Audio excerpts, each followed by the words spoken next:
Give me this 1.5 inches. Hallelujah. Alright guys, we're gonna tie it all back in together. Wherever.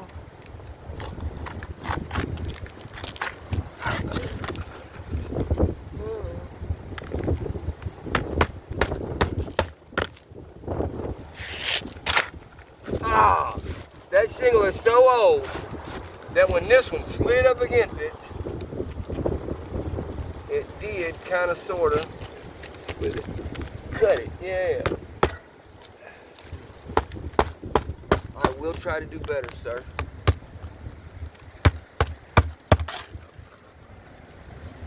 I'll try.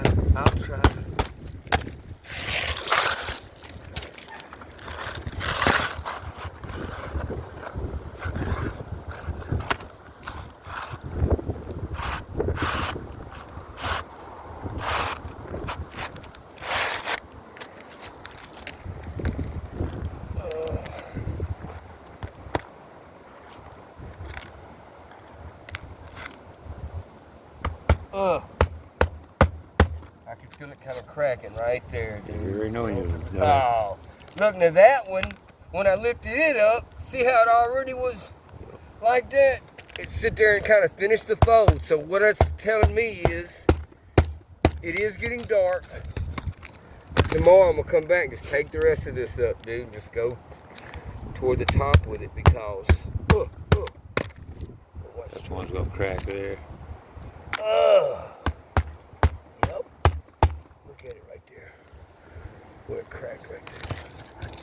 That's right. I mean, it sucks, but what I'm gonna do is just go further up. It's getting late though, and looks like the snow's headed this way maybe.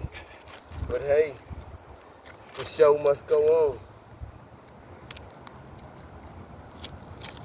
We're here to take care of another. You can see where it's right now, leaking stain right there. Another State Farm customer.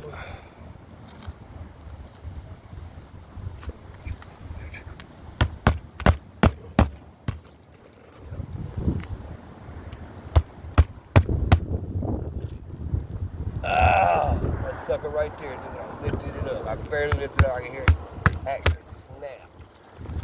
That sucks. That one. Look at it. I was gonna say it didn't do bad. See it. As soon as I let it down, it left a line in it. You can see it happening. Live. So guys, it did get on me kind of late. I was wanting to repair where it was, that emergency repair we had did where it was leaking in the house.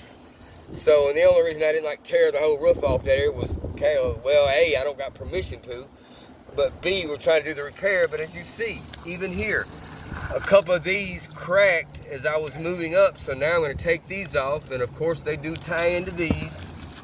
And the problem I'm going to have is where it goes this way, into the valley and everything. Let me just run across this roof with y'all. You got this mess right here. You know what I'm saying? Then you get over here and look, missing shingles in the valley. Dude, when I pull them shingles up off that valley for the warranty and everything to flow, because of the nails that are in the valley metal and everything, I either A, got to replace the metal, or B, I at least got to put an ice and water shield underlayment under there to deal with these holes and everything. So what I'm saying is, if you think you're 1, 2, 3, if you think replacing 7 shingles is going to fix that and then people be able to live, no. It goes into the valley, all that kind of shit. Come over here. What I want to show you is the hail damage. Yeah, you got pictures up there. Look at that perfectly round blow, dude. It hit 2 of them. You know, hit right in the middle of them. I know they're going to say a lot of this is blistering and old age, but hey, A, the wind damage, it got repairs everywhere. Look at the hail damage right here. Boom, bam. All right, let me bring it to the back. Here's what I wanted to show you. Oh, now look where Mr. Brewell did a recent repair. Y'all told the man to repair some shingles. He did, and it didn't work. It got tore up. Get back here. The wind damage ain't as bad back here.